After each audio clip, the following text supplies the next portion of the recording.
Wala pong planong Agriculture Department na magpatupad po ng import ban sa bigas. Ayon po sa DA, kailangan paghandaan ang posibleng epekto ng matinding El Nino o Super El Nino sa supply nga po ng pagkain sa bansa. Ayon po kay Agriculture Secretary Francisco Chu Laurel, kailangang mapalawak po ang buffer stocks. Oras na umiral ang matinding El Nino sa unang bahagi po yan ng susunod na taon.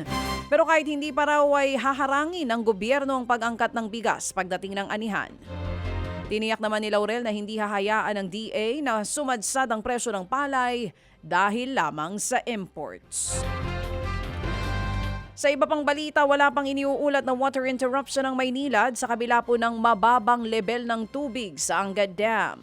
Ayon sa kumpanya, sapat pa rin daw po ang natatanggap nitong supply ng tubig kahit mas mababa na po sa 160-meter critical level ang tubig sa Angat.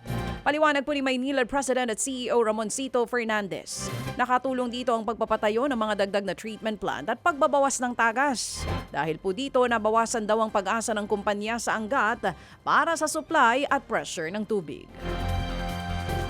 Lumago po ang manufacturing sa bansa nitong Hulyo sa pinakamabilis na antas sa loob po yan ng 5 buwan. Sa datos po ng S&P Global, naitala po ang Purchasing Managers Index o PMI sa 51.8 nitong July. Ito na po ang ikatlong sunod na buwan na tumaas po ang PMI ng Pilipinas at pinakamataas naman mula noong Pebrero. Kapag mas mataas po sa 50 ang PMI, nangangahulugang lumakas po ang industriya. Kapag naman mas mababa sa 50, lumalabas na humina ang produksyon. Ayon nga po sa S&P, bunsod po ito ng anilay mataas na demand dahil sa pagsipa ng bagong order. Mga kapatid, patuloy po kayong tumutok sa 105.9 True FM para sa totoong balita, impormasyon, music and entertainment. Mag-subscribe sa aming YouTube channel at podcast at sundan nyo kami sa Facebook, Instagram, X at TikTok sa True Network PH. Bisitahin din po ang aming official website, truefm.ph.